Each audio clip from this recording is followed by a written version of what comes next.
Hello and welcome to Mind Shifters Radio. I'm Tim Hayes. I'm your host for the first hour, and today is Thursday, September 25th, 2025. As always, we're grateful to everyone who's joining today, whether you're listening live or through the archives, as we spend another couple of hours teaching and supporting people in using some of the most powerful, effective, efficient, and accessible tools I've ever encountered. These tools are available absolutely free through the tireless efforts of Dr. Michael and Jeannie Rice on the website at whyagain.org. If you go to that website and click on the two words that say Start Here in the upper left-hand corner, it will take you to a page where you can download and read Chapter 24 of Dr. Michael Rice's book. His book is titled, Why Is This Happening to Me Again? And that chapter of the book contains a narrative description and explanation of the primary tool in this work. That tool is called the Reality Management Worksheet, sometimes called the Reality Management Wake-Up Sheet, and it's a tool I've been using to great effect for over 21 years now to improve the quality of my life and most of my relationships, and to turn any negative emotional experience I have into part of the infallible guidance system that each and every one of us has been given. You can also download the actual worksheet process itself. It's a simple PDF file. Just click the link, download it, print it off, copy it as often as you'd like, and use it over and over again absolutely free. You can also download a whole host of audio files of shows just like this one, where people have been stepped through the worksheet process, and if you choose to listen to them, even repeatedly, they can serve as a powerful tutorial for you to help you get maximum benefit from these tools in the shortest amount of time possible. You can also go to your app store and type in the three words Heartland Aramaic Forgiveness. And if you do that, before you're done typing the word forgiveness, you'll see the glowing heart icon. If you tap on it, it will let you download a completely free and private app that contains the Reality Management Worksheet. It contains an abbreviated version of that worksheet process, and it contains a copy of the Dragon Klingon game, which is a wonderful way to introduce these tools to even younger audiences. And we hope people do that soon and often, primarily because it tends to improve the quality of people's lives the more they actively apply these tools in their lives, and secondarily because it tends to prompt comments, questions, answers, and testimonials. If you have any of those to share with us, we'd appreciate you doing so. You can join us live at zoom.us, and the meeting ID number to use is 853-2357-4173, and we're here from 11 to noon Central Time, 5 days a week, most every 5 days of the week. And again, that meeting ID number is 853-2357-4173. And you can either call one of the many numbers they make available, or you can join us through your web browser. And if you call on the phone, you can use *6 to mute and unmute, or toggle the mute button. So today is Thursday, so there will be a support group tonight. And as always, if you have a comment or a question, please raise a hand or speak up. And unless somebody does, I'm going to return to the reading of the book from Guy Finley's latest offering, The Book of One, One Love, One Life, One Journey. Guy Finley and Dr. Ellen Dickstein. The second chapter of this book is titled Keys to Realizing Your True Self. And he has one of his own quotes here at the beginning of the chapter. He alone is self-realized, of whom it may be said, for him it is enough to be just what he is, as he is. Nothing more or less is either needed or required. Guy Finley. Then he writes, unlock your highest possibilities. The powers are within. One idea that we see again and again in sacred writings is that each one of us is a reflection of higher truth. What that means is that all the answers we seek to our deepest questions about life already lie within us. While it is valuable to study the great sacred texts, it is also important to study ourselves. By spending time alone and in silence, contemplating great ideas or quietly meditating, we put ourselves in a position where wonderful, healing truths can be revealed to us from within ourselves. Here are some sample quotes from across time and from a variety of traditions that tell us we are born with a knowledge that we must only allow to blossom within us. From the Katha Upanishad, it is quoted to saying, God made the senses to turn outward. Man therefore looks outward, not into himself. Sometimes a daring man has looked around and found himself. Then he is immortal. From the Upanishads. Next he quotes Thomas Kempis. The humble knowledge of thyself is a surer way to God than the deepest search after science. Then he quotes Paracelsus as saying, man does not know himself and does not know how to use the energies hidden in him, nor does he know that he carries the stars hidden in himself and that he is the microcosm and thus carries within him the whole firmament with all its influence. And then Vivekananda is quoted as saying, it is true that all knowledge is within ourselves, but this has to be called forth by another knowledge. Although the capacity to know is inside us, it must be called out.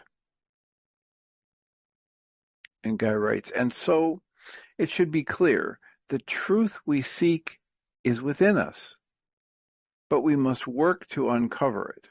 Old habits and beliefs steal our attention and keep us from contacting our own best nature.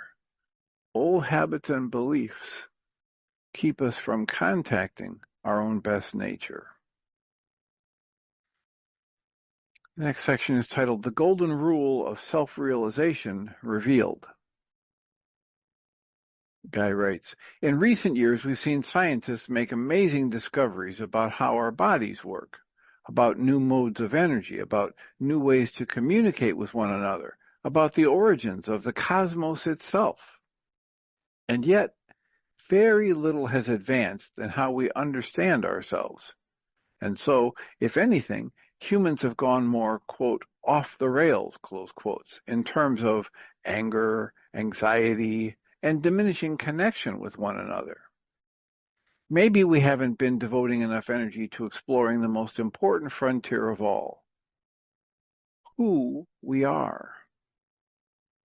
The expression self-realization refers to the process of working to understand our own inner nature.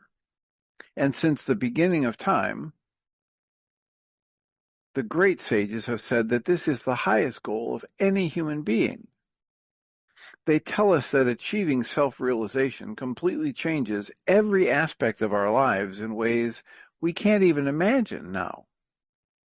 Here's a sampling of what has been said about this process of self-discovery over the millennia.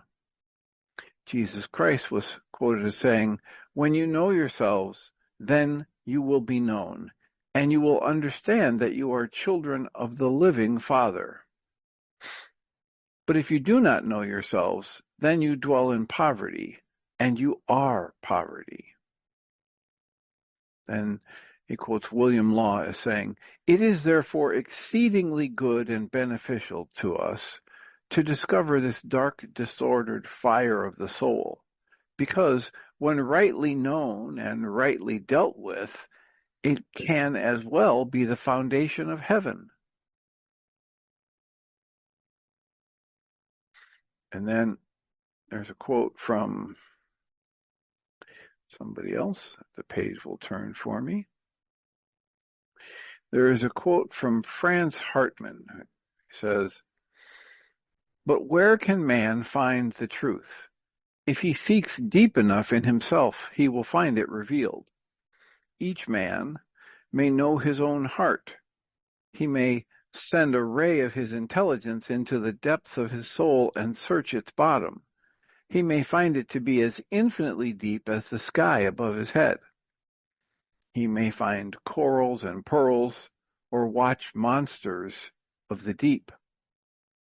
If his thought is steady and unwavering, he may enter the innermost sanctuary of his own temple and see the goddess unveiled.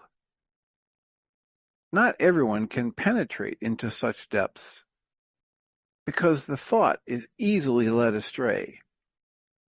However, the strong and persistent searcher will penetrate veil after veil until at the innermost center he discovers the germ of truth, which, awakened to consciousness, will grow into a sun that illuminates the whole of the interior world, wherein everything is contained. That's from Franz Hartmann. And Guy writes, if we can see the wisdom in these revealing quotations, then it is clear that if we're ever to find the better life of freedom, inner peace, real meaning, and love, we have to undertake this sacred work of self-realization.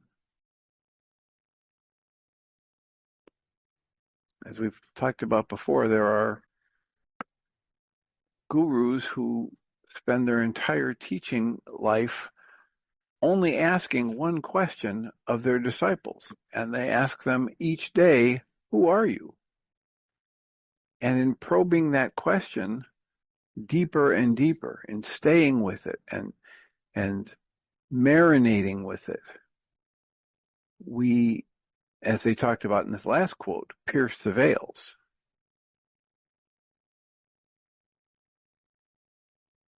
The next section is titled, Turn Setbacks into Comebacks, Your Spiritual Success Blueprint. And Guy writes, have you ever seen time-lapse photography of a budding seed? It reveals something very interesting about the nature of growth. The new plant doesn't break out of the seed husk and then grow toward the light in one continuous motion. Rather, there are starts and stops and even setbacks along the way. There are forward steps and backward steps, all within the greater overall tendency for growth. Imagine if plants got discouraged at each seeming setback and, thinking that all is for naught, simply gave up altogether. It would be a tragedy for those particular plants and a catastrophe for life as a whole on this planet. Fortunately, as far as we know, plants don't get discouraged, nor do they judge their progress. They really have no choice but to keep growing in the face of every involuntary movement and condition they encounter, and at some point the little seedling breaks through the surface of the earth and reaches for the sun. It's the same story with every form of growth, and it is certainly true for human beings. The difference is that with our self-awareness, we do judge ourselves at every step, and this can be especially disheartening when it comes to our inner development and our quest to form a conscious connection with the divine. We start on the path with high hopes, but the farther we go, the more we see about ourselves that we don't like, or we try to gain control of some self-harming behavior, and we see we can't do it. One day we seem to make progress and we feel that all is right with the world, and the next day we're overcome by familiar feelings of self-doubt and self-recrimination. In these moments of weakness, we may wonder, what's the use? Has all this been for nothing? Why not just give up? At times like this, it's good to remember that this has been the experience of every spiritual aspirant from the beginning of time. And while it can seem painful, there can be great benefits for us. Here is some wisdom passed down through the ages by the great sages. Their words show the universality of these feelings of uselessness that just keep us from seeing the great promise in these difficult moments. He quotes Marcus Aurelius. Be not disgusted, nor discouraged, nor dissatisfied, if you do not succeed in doing everything according to the right principles. However, when you fail, return back again and be content if the greater part of what you do is consistent with man's nature. Love this to which you return, and do not return to philosophy as if she were a master, but act like those who have tired eyes and apply a drenching with water. Then you will not fail to obey reason, and you will repose in it. And then Jean Bouret writes, out of difficulties grow miracles. Again, William Law is quoted, receive every inward and every outward trouble, every disappointment, pain, uneasiness, temptation, darkness, and desolation. Receive them with both your hands as a true opportunity and a blessed occasion of dying to self, and enter into a fuller fellowship with your self-denying, suffering Savior. Look at no inward or outward trouble in any other view. Reject every other thought about it. And then every kind of trial and distress will become the blessed day of your prosperity. Be afraid of seeking or finding comfort in anything but the Creator alone, for that which gives you comfort takes so much from your heart, of your heart from God. And he quotes Thomas Merton as saying, and it is in this darkness, when there is nothing left in us that can please or comfort our own minds, when we seem to be useless and worthy of all contempt, when we seem to have failed, when we seem to be destroyed and devoured, it is then that the deep and secret selfishness that is too close for us to identify, that selfishness is stripped away from our souls. It is in this darkness that we find liberty. It is in this abandonment that we are made strong. This is the night which empties us and makes us pure. Thomas Merton. And then Vernon Howard, one of the favorite teachers of Guy Finley, wrote, use the inner raging storms. Have sight without flight or fight. Remain a seer. Nothing is too much. All storms are for growth. Remember, no exceptions. All storms are for growth. All challenges, all the things that you view as a roadblock on your path are literally just stepping stones if you choose to view them that way. Guy writes, as we persist with our wish to be free, braving what we must witness within ourselves, we will see, usually in degrees because of the mercy of the divine, we will see alternating glimpses of heaven and of hell. These visions, which are interior glimpses of ourself, are natural and necessary, although greatly contested by the self that wants only glory. The inner journey is not for the faint of heart. The self we've spent our lives building up and supporting and justifying is the very thing that has to go. We know we don't want to continue on the way we've been, but the real change we want doesn't come easily, and it doesn't come overnight. We talked about before, we've got lots of people who've studied this over the years, and the impulse to change is there, the desire to change is there, the desire for different results is there, and yet the willingness to change oneself is rarely there.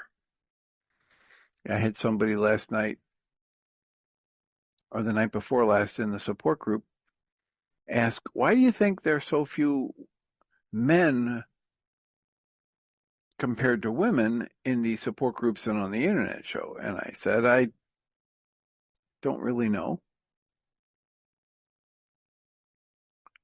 It probably ties into how our culture actively trains men to tune out and shut down and ignore their emotional responses. It's probably got something to do with that. So there are probably fewer people around who, went through that cultural experience and had the male role imposed on them. There are not very many of those people who are conversant in the language of emotions. And there aren't that many people who are men in this culture who have been both rewarded for dealing with their emotions well and or punished for not dealing with their emotions well. So he goes on in this chapter with dare to be you, unleash your authentic self. And Guy writes, probably most of us would say that we want to keep developing into a better person, someone who's wiser and inwardly stronger. We want to continue growing all through our lives. Given that, probably most would be surprised to learn that the biggest barrier to becoming the better person we want to be is our dislike of seeing that we're not already there. So probably the biggest barrier to doing this is our lack of willingness to see ourselves as we truly are, to be deeply honest, radically honest, at deeper and deeper levels. That's probably the biggest blockage to us achieving our goal of getting to be a better person. It's such a strange contradiction, he goes on and writes. It's such a strange contradiction.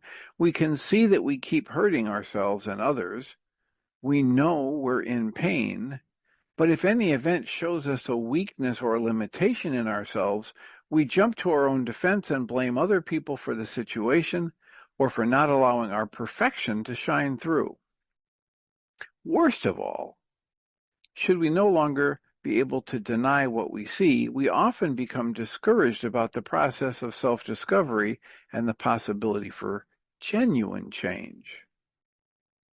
However, through the millennia, the great sages have told us that if we are receptive to those moments when we finally see ourselves with honesty, those moments can become the beautiful beginning of a whole new path to self-transformation.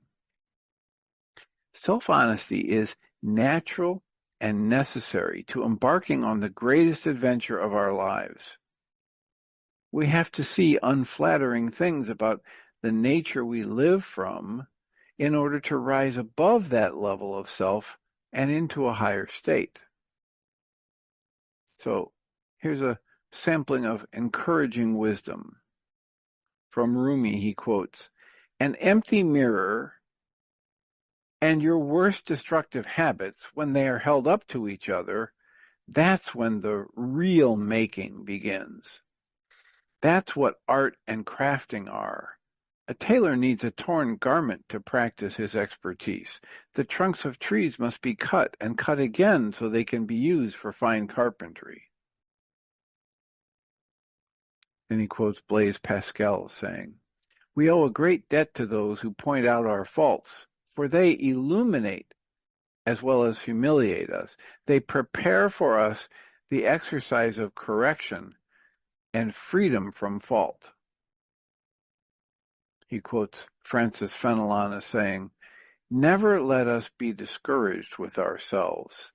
It is not when we are conscious of our faults that we are the most wicked. On the contrary, we are less so. We see a bright light, and let us remember for our consolation that we never perceive our sins till we begin to cure them." So when we get discouraged, when negative things happen, we literally can retrain ourselves to think, oh, good, a growth opportunity. Oh, good. The next challenge that will help me learn to let go of the things that are keeping me unhappy. And he writes from Walter Landor, consciousness of error is to a certain extent a consciousness of understanding, and correction of error is the plainest proof of energy and mastery. So consciousness of error, to a certain extent, a consciousness of understanding, and correction of error is the plainest proof of energy and mastery.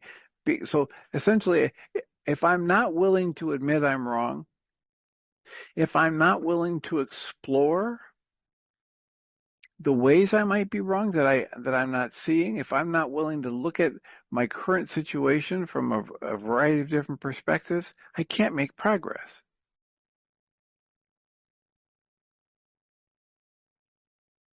I had a situation in the Tuesday support group where there was some tension and frustration going back and forth in the communication. And when I left the end of the group, I had an impression that although I had tried, I had failed at communicating effectively.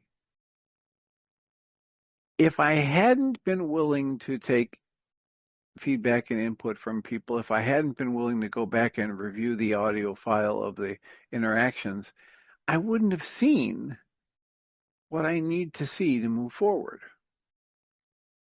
Right?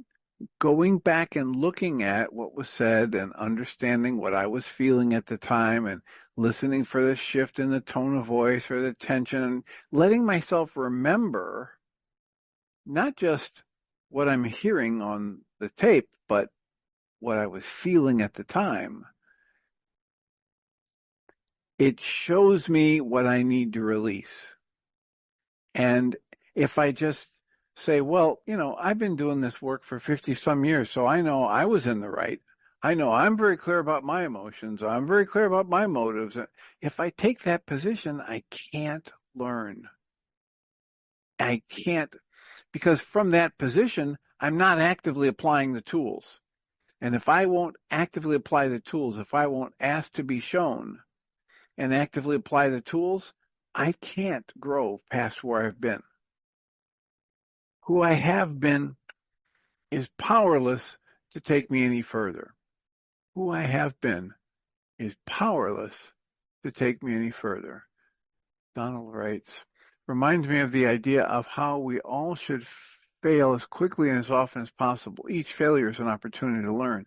Wish I would have understood that concept earlier in my life. Yeah, it's exactly the same point. It's exactly the same point. And they've known it for thousands of years. That if I am not willing to accurately assess my performance and ask for feedback from people and then actually incorporate it, then I can't grow. And if I'm not growing, I'm dying. Right? Stagnation leads to death. Guy writes, a key takeaway from what these great masters are telling us is that we should welcome new self-knowledge, not reject it or feel bad over it. And that requires letting go of our flattering self-pictures and our painful self-judgments. Only then do we open ourselves to the transformation that self-knowledge can bring. Some of the greatest discoveries we will make in our life begin with the understanding, the beauty, the necessity, and ultimately the freedom of letting go. Literally the opposite of what most people think is going to be their greatest discovery. Most people think their greatest discovery is going to be how to hold on to everything they want to keep in their life forever. But the real great discovery is about letting go. Because life doesn't hold on. Life just keeps flowing. The only thing about life, from our perspective, is the same as it changes. The only constant in our lives is that there will always be change at some level of scale. So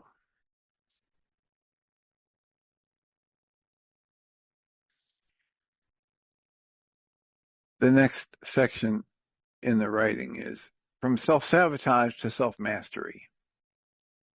And Guy writes, we've all heard the expression, you are your own worst enemy. In fact, it's a theme that runs through all the sacred texts and philosophies since the beginning of time. You are your own worst enemy. Most likely, you've seen this principle operating in ourselves. Perhaps it was an innocent moment when we caught ourselves doing the very thing we didn't want to do, or realized the discouraging voices in our own head were keeping us from doing what we did want to do. And there's that endless mental chatter that drives us crazy. All day it brings up past painful experiences and engages in arguments with people who aren't even there, maybe not even alive anymore. Do we ever wonder who's talking to whom, especially in the throes of what so often feels like a war going on within us? Who is talking to who? The truth is, this constant conflict is easy to see if we would just look within. For instance, I want to lose weight, but then I go buy that pizza anyway and eat every last crumb. I need to make a decision, but I can't stop weighing the pros and cons. And as soon as I start leaning in one direction, I fear the loss of the other possibilities. I frequently find myself in an inner debate, rationalizing my behavior and feelings in front of some unseen judge. So basically, I don't know what I want. I'm always standing in my own way. I'm always imagining a hostile audience. In short, I am my own worst enemy. This strange tendency of human beings, as mentioned above, has existed and been commented on from time immemorial. Here are just a few examples. Lao Tzu was quoted as saying, "Stop thinking and end your problems." Again, Francis Fenelon, "The entire root of your problem is that you cannot get outside of yourself."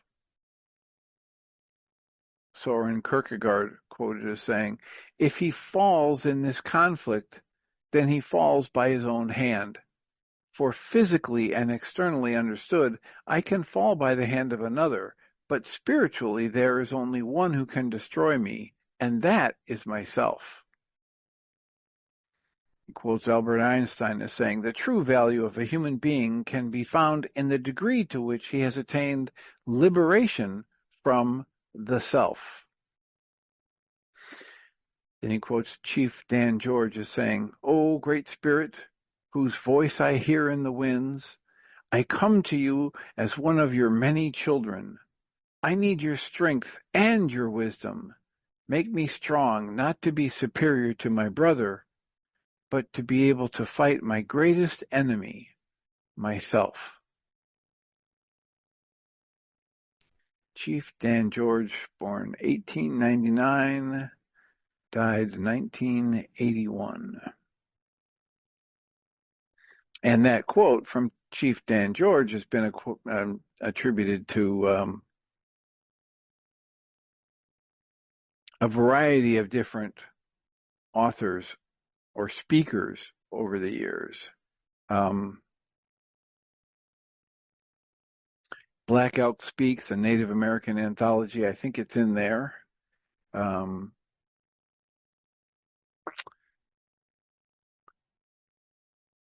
I know I ran across it when I was in high school, and I used it on a banner for a religion class. And it got me an F in that class. I got an F on the project. Took a D in the class. I didn't realize they wanted something, like, Jesus loves you or kneel here or something like that. And I chose this Native American quote, which is, "I seek strength not to be better than my brother, but to fight my greatest enemy, myself." That was my chosen quote for my senior year in high school project. So apparently there were signs that I was on some kind of a spiritual seeking path all the way back into the high school years. I can't believe you got an F for that quote. That is a fantastic quote. Yeah, it's a great quote, but not when they're at a Catholic school and they want something to reflect their teachings, not somebody else's. God help us. Okay. How are you, Susan Bingham? I'm okay. My son is stuck in traffic, so I get to hear the radio show, and it's wonderful. Thanks. Well, remember what Lao Tzu says, stop thinking and end your problems. I love it. It's Michael Rice's, if you want to heal, you got to be out of your mind. It's all the same stuff. Right. Yep.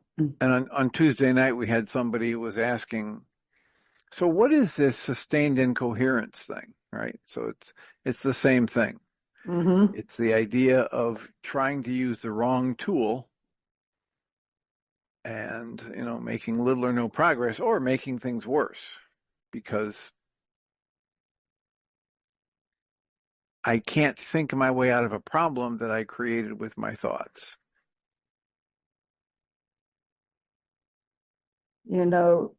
Dr. Tim, I've been thinking about, you gave me a wake-up sheet assignment a couple of days ago, and I got stuck and stayed stuck and stayed stuck.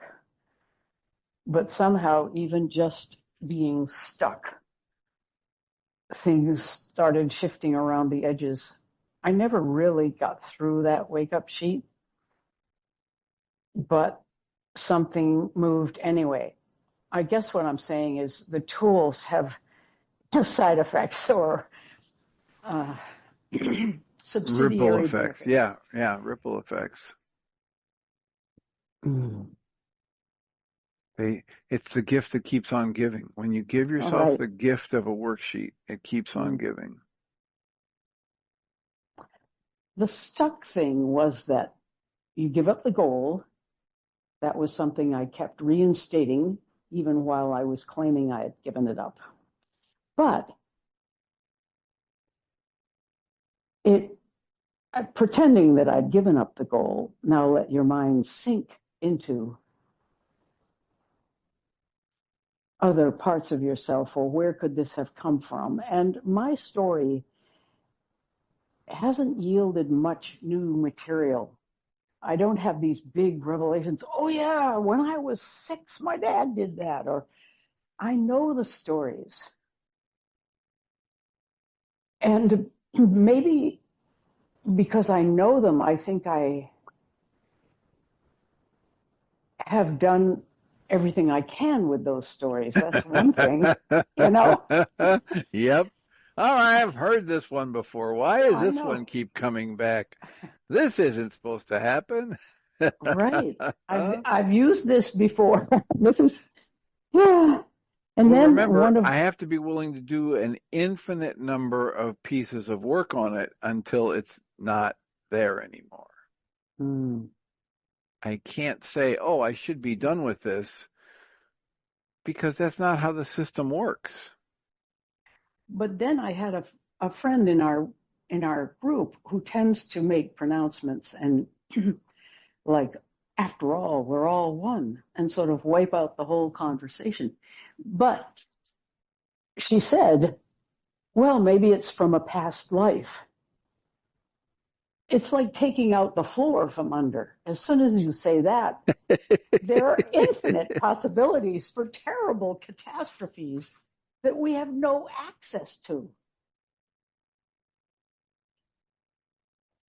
Yes, but you don't need to access them at a conscious logical level. That's the point, is your conscious logical mind can't do the work that's needed.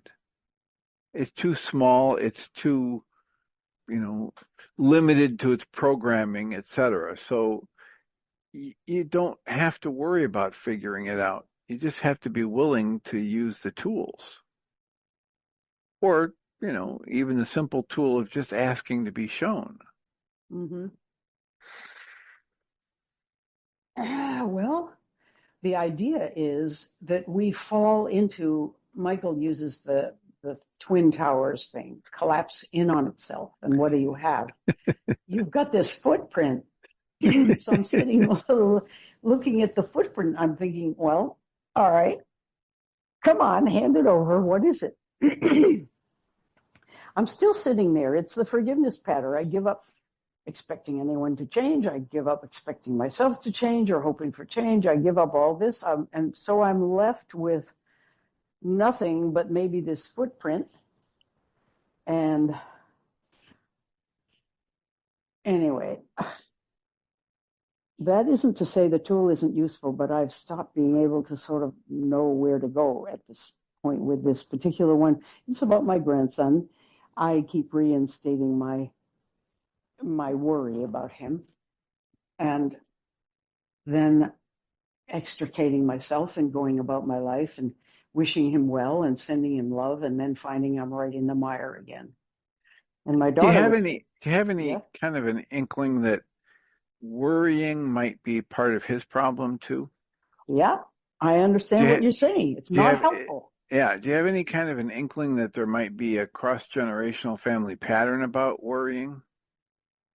Yeah. I mean, a history in the family of, people who worry, giving rise to people who worry, raising people who worry, etc. Yep. It's gone. So if that's possible, right, within your experience, Yeah. then the very best use of your energy is to dismantle your pattern of worry. Mm-hmm. Because in the bloodline, it's stirring things up. It's a change, Mm-hmm. right? The way of mastery, not the way of mastery, but the Course in Miracles says, when you heal, you are never healed alone. Mm. Millions yet unborn will benefit from the work you do here today. Right? What's that? That's from the Course in Miracles. Yeah. What's that quote the Native American guy said? Guy named Dan. What did he say? My worst enemy? I seek strength not to be better than my brother, Mm. but to fight my greatest enemy, myself. Yeah. This is Okay. this was one of the quotes that Guy Finley was amassing, these quotes about, stop thinking and end your problems. The entire root of your problem is that you can't get outside of yourself. The true Mm. value of human being can be found in the degree to which they've attained liberation from the self. So in that context of quotes, it's the idea of turning inside and understanding all the lies, all the fabrication, all the masks, all of the games that you've learned to play over the years to try and keep a sense of safety in place. And as you see through them, they lose their power to control you or to distort Mm. your perception. Mm.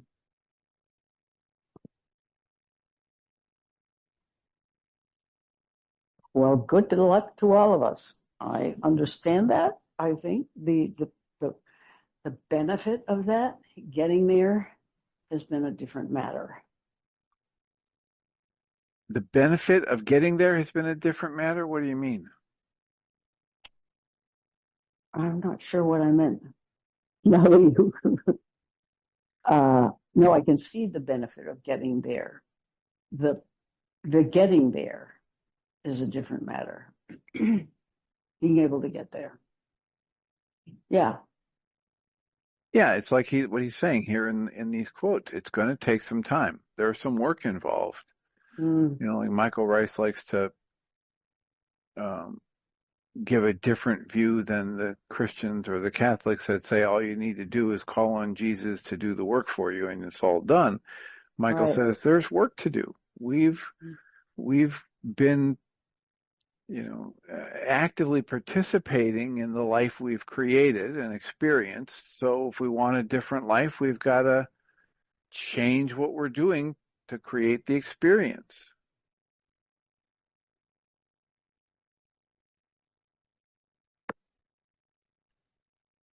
my idea is that we need stamina to do that, and maybe that's a false idea too. The reason I say that is because the trouble starts worst in the middle of the night when I wake up around midnight or 1, and I have to deal with my brain. So I do my tapping and my breathing. I do a wake-up sheet in my head. I have acupuncture points that I push on to invite my body to relax enough to go back to sleep. Eventually I get back to sleep, but it's a little bit of a war in the middle of the night. And it isn't the kind of war I wage during the day, but that may be just because I have built-in distractions, including my work, to get away from the obsessive whatever it is that's going on. So stamina and grace, I guess. And I'm hoping, yeah. When you said the stamina, I immediately thought of Michael Rice's vitality meter. Right. Right. So the stamina comes over time because each time I do a little bit more of the right things, the healthy things, whether it's with the clean water and the healthy food and the rest and the worksheets and the breath work or whatever, EFT tapping, the more I do of that, the more my vitality increases. And then as my vitality increases, I've got this inner wisdom that says, oh, good, Tim, now your vitality's up at a 6, so we can get rid of some of these level 4 and 5 traumas that we couldn't even touch when you were at a level 2.5 or 3 vitality. So I feel great, and then I get slammed. But if I'm willing to do more of the right things rather than run back to the culture's illness disease model, then my vitality will bounce back again. And eventually what we see is most of us experience that even though we can still get pretty intensely disrupted or triggered or upset, the longer we've done the work, the shorter is the recovery time, the faster it passes. That is true. That is true. Yeah.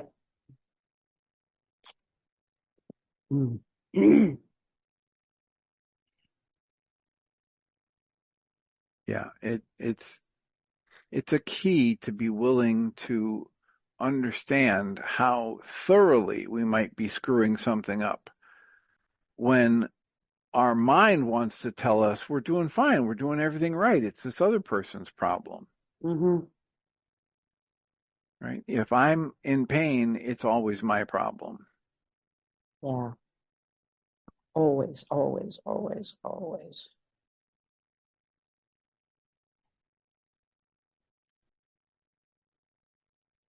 And if I'm, willing to like keep that laser focus on this honesty thing and push the limits of it and give other people permission to call me on it, I'll start to discover at new and deeper levels how difficult it is to unravel the dishonesty that I've put in place, that my culture has put in place for me over the years.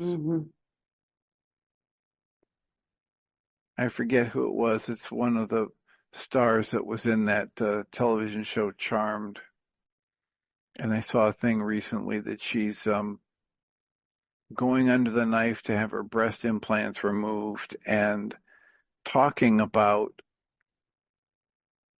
the tremendous amount of personal, psychological, emotional, spiritual work she's had to do to get to the point where she wants just her natural body. And she doesn't want this, she doesn't want to keep buying into the cultural model of, you've got to keep your youthful appearance, you've got to be sexy, you've got to do this and that to please the powers that be. She's really, really worked long and hard to get to the place where she feels good about getting the implants out of her body and then just allowing her body to be what it is and then loving it and appreciating it for its true nature, not the facades and all the accoutrements that you can hang on it.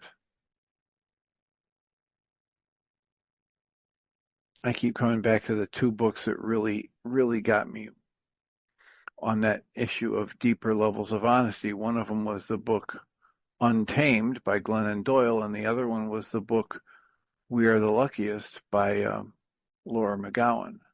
Right.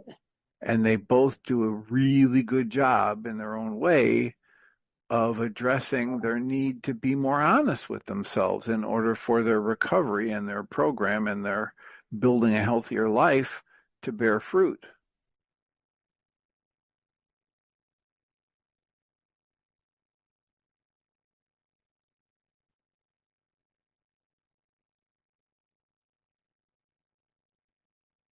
Yeah, I keep getting different living examples of how strongly we get conditioned to not share our true feelings.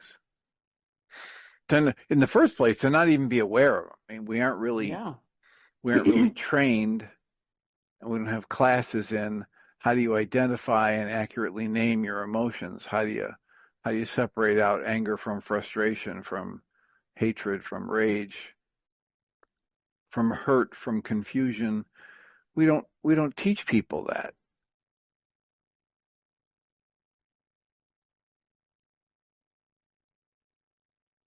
We don't even teach people that we have any agency in all of that.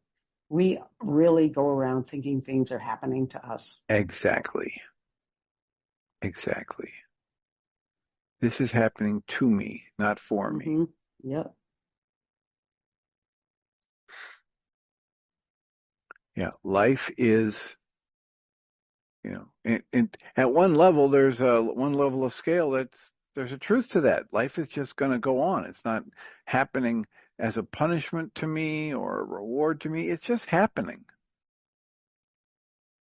Like we point out, there is no such thing as a natural disaster, right? There's only nature until there's a human being around to put a label on it.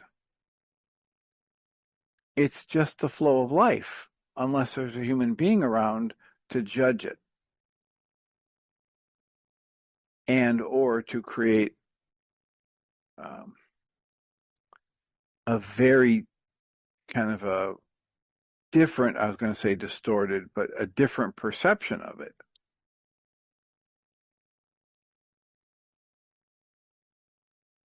It's just the flow of life, right? If it's a hurricane, it's just wind and water, and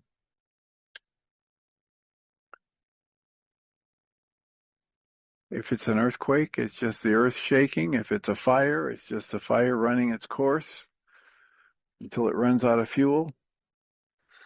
And none of that is either good or bad, right or wrong, up or down, unless there's a human being around to start labeling it. And then generating whatever sets of emotions that human being decides to generate in response to the thoughts that they've created. Thoughts, the judgments, the interpretations, the perceptions that we create moment to moment. That's another thing, Susan, that they don't teach us, is that that's all an inside job. Right? We're quite literally taught that perception is this passive thing. You're just wherever you are, you just open your eyes and ears and you collect everything that's there to be seen and heard, and you collect it accurately. That's what we're taught. And it's not the truth. That everything about what we notice comes from a particular part of our mind that's geared to notice those things. And that can only happen from the past. It's been done in the past and repeated, many, many times over years and decades. And so it becomes a very strong conditioned response. But we're not born with language, and we're not born with a deep understanding of our emotions or others' emotions. All of that is taught. It's built and accumulated through our years of life. And when you stop and slow down and think about it, and how, sometimes people get upset because they hear a word they haven't heard before and they say, well, that word's made up. Well, all words are made up. And they vary from culture to culture, and their weight and meaning varies from individual to individual. And if we can start to pay attention to that, we can see how we're using our language to either create a positive mood or a negative mood or a sense of overwhelm or a sense of frustration or fear. And then if we don't like it, we can choose differently. Choose again, as Diederik Wolzak would say, as he made the title of his work. Choose again. Choose for love over fear.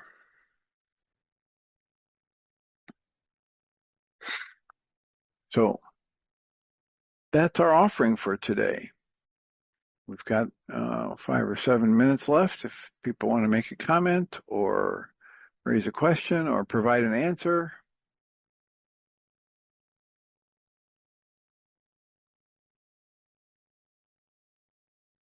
There's been a little bit of an error in the podcast archives. At least it was on the iTunes podcasts, where the 24th, yesterday's show or the day before, was listed as Michael in the second hour, but it was my recording. So I believe Jeannie says she has corrected that. If you were somebody who experienced that, our apologies, and it should be corrected for the future. And Sally? Thank you. I was baffled by that for a moment, but didn't let it stop me. Thank you for reading. I'm savoring every word of that book. And I wrote down a number of the quotes. I was writing a lot today. And what else did I want to say? Thank you for reminding me the power of the wake up sheet tool. I'm using it, thankfully. And I think I'm just want to express gratitude as I usually do, because I'm very, very grateful for this time. Well, I have gratitude for your being here and sharing the time with us, so I'm glad it's useful. It's useful. And thank you also for your participations in the support groups. It's always nice to have extra energy there. And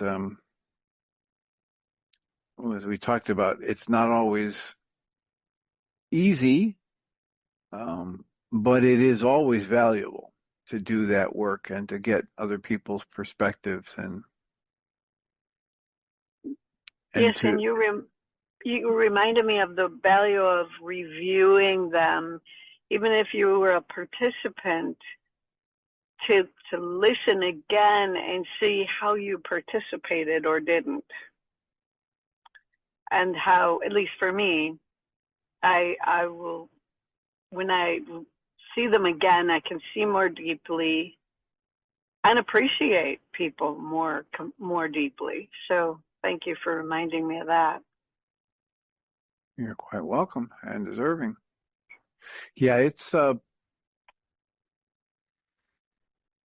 it's wonderful to have an environment like that that's set up where people are willing to risk being wide open, despite their fears telling them, oh, this could go badly, or you're wasting other people's times, or what if you're getting it wrong? So if you can overcome that and put yourself out there, it's like the idea about make as many mistakes as possible as soon as often, because that's the only way you really learn, right? If you just do what you naturally did beautifully the first time you did it, and that's all you ever do, then your skills don't grow and expand, and you don't grow and expand. So true.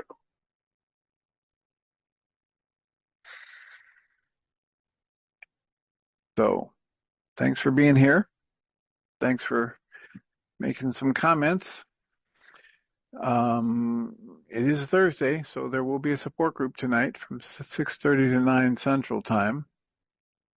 And I'll just remind us all that we come from love. We're made of the stuff we call love. We actually are love.